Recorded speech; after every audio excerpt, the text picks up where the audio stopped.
صل على رسوله الكريم.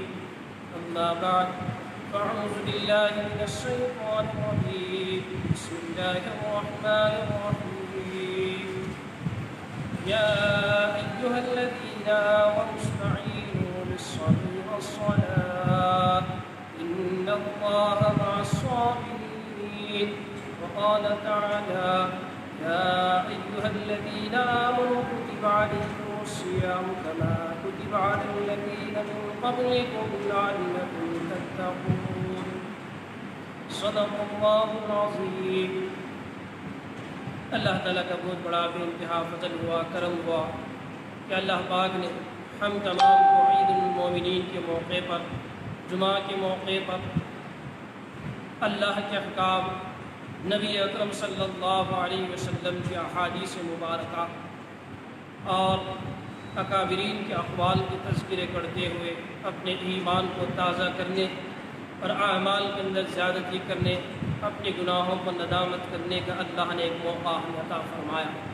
اللہ کا لاکھ لاکھ شکر ہے کہ اللہ پاک نے ہمیں عظیم الشان ماہ مبارک اور رمضان مبارک عطا فرمایا.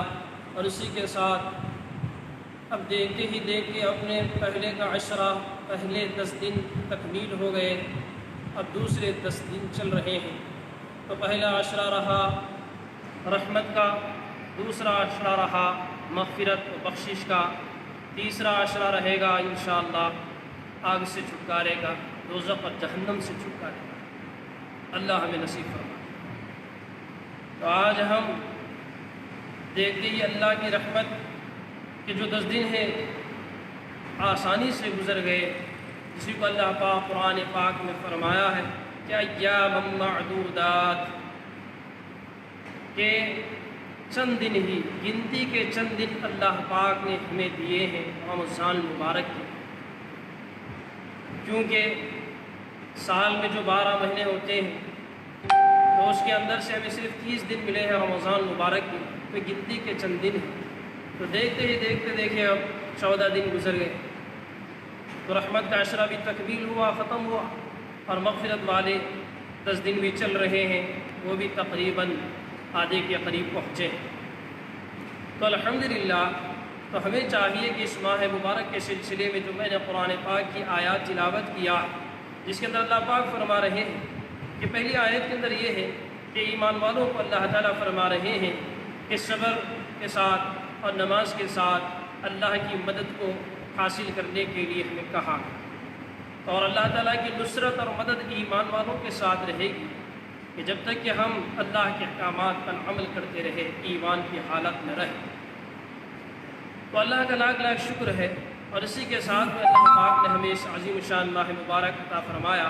تو ہمیں چاہیے کہ اس ماہ مبارک کو غنیمت جانتے ہوئے ہمیں کرنا کیا ہے. الحمدللہ بہت سے لوگ اس ماہ مبارک کے اندر اہتمام سے روزے رکھتے ہیں اور نمازیں پڑھتے ہیں، تلاوت کرتے ہیں اور تراویح پڑھتے ہیں اور اسی طرح ذکر و اذکار کرتے ہیں. الحمدللہ. لیکن اس کے ساتھ میں اعمال تو ہم زیادہ کرتے ہیں، لیکن یہ اعمال کو محفوظ کرنا بھی ضروری ہے. ہم جب روزے کا نام لیتے ہیں تو ہم سمجھتے ہیں کہ بھوکے پیاسے رہ جانا ہے، بس وقت گزار دینا ہے. اور نوجوان طبقہ تو سمجھتا ہی ہے کہ بس روزہ رکھنا ہے رمضان کے اندر، کہ صبح اٹھنا، سحر کرنا ہے، اور اس کے ساتھ میں اب دیکھیں کوئی کھیلوں میں مشغول، کوئی ابھی دوسرے کاموں میں مشغول، فضولیات میں مشغول ایسے ہوتے ہیں. روزے کا مطلب صرف پیٹ کو بھوکا رکھنا ہے، منہ کو روکے ہوئے رکھنا ہے، یہ نہیں ہے. روزے تو ایسا ہونا چاہیے کہ ہمارا روزہ کہ آنکھوں کا بھی روزہ ہو، کانوں کا بھی روزہ ہو، زبان کا بھی روزہ ہو، اور جسم کے اعضاء کا بھی روزہ ہو.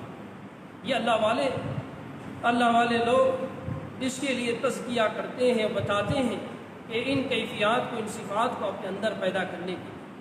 تو الحمدللہ تو مغفرت والا، بخشش والا جو عشرہ چل رہا ہے، یہ بہت ہی نور علی نور ہے کہ ہم تو ایک ہے ایمان والے ہیں، اور اس کے بعد اللہ پاک نے ہمیں ماہ مبارک رمضان مبارک عطا فرمایا ہے. اور اسی کے ساتھ ہمارے یعنی جس رمضان مبارک کا ماہ مبارک ملنا ہی بڑی خوش قسمتی کی بات ہے.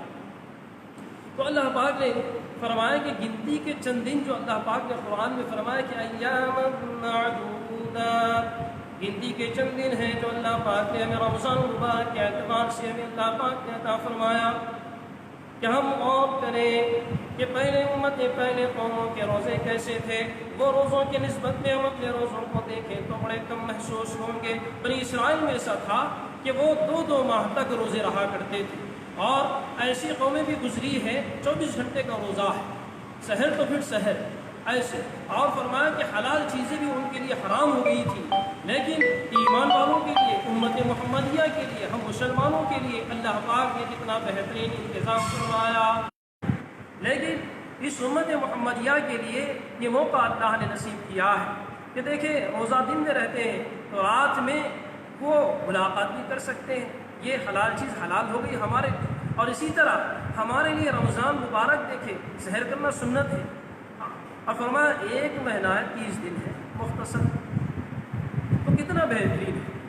تو اللہ پاک نے رمضان مبارک یہ فیسلٹیز، یہ چیزیں ہمیں اللہ پاک دیے، تو ہمیں چاہیے کہ اس فیسلٹیز جب ہمیں ملے ہیں، ایسی فیسلٹیز، ایسے انتظامات، ایسی سہولیات اللہ پاک نے ہمیں دیے ہیں، تو ہم اس کو غنیمت جانتے ہیں، اس کو صحیح استعمال کریں. تو رہا یہ رمضان کے روزوں کے سلسلے میں کہ اللہ پاک نے ہمیں روزے مختصر یعنی اپنے حساب سے، اپنے وزن کے مطابق ہمیں دیے کہ یہ امت کے لیے اتنے بہتر ہے. اور اسی کے ساتھ میں ہمارے لیے حلال چیزیں حلال رہی، اور روزہ بھی مختصر رہا، اتنا بڑا نہیں کہ بنی اسرائیل جیسا اور دوسری قومیں جیسا. یہ سہولتیں ہمارے لیے اللہ پاک نے دیے ہیں. اب رمضان پہلے فرمایا کہ پہلے 10 دن تمہارے لیے رحمت کے، اللہ کی رحمت سے امیدوار ہو جاؤ. اللہ کی رحمت بہانے ڈھونڈتی ہے، اللہ کی رحمت ہمارے لیے بہانے ڈھونڈتی ہے.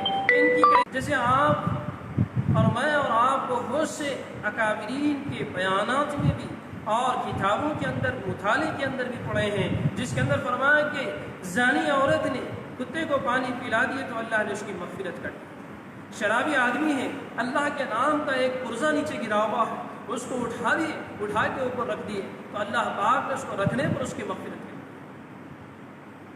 تو اللہ پاک کی رحمت بہانے ڈھونڈتی ہے کہ یہ بندوں کو کیسے ان کی مغفرت کی جائے. تو رحمت کے 10 دن گزر گئے، مغفرت اور بخشش کے 10 دن چل رہے ہیں، تو ہمیں چاہیے کہ ہم اپنی بخشش کروا لیں، اللہ پاک سے ہم اپنی بخشش کروا لیں. اپنے بخشش کے لیے اللہ کے دروازے کھلے ہیں، ہم اللہ کے سامنے عاجزی کر لیں، اللہ کے سامنے گڑ گڑائیں کہ لوگ روزہ رہتے ہیں لیکن جو کام کرنا ہے اس کام کو ہم نہیں کر رہے. تو ہمیں چاہیے کہ اس ماہ مبارک کو غنیمت جانتے ہوئے یہ مغفرت والے دنوں کے اندر ہم اپنی مغفرت کریں.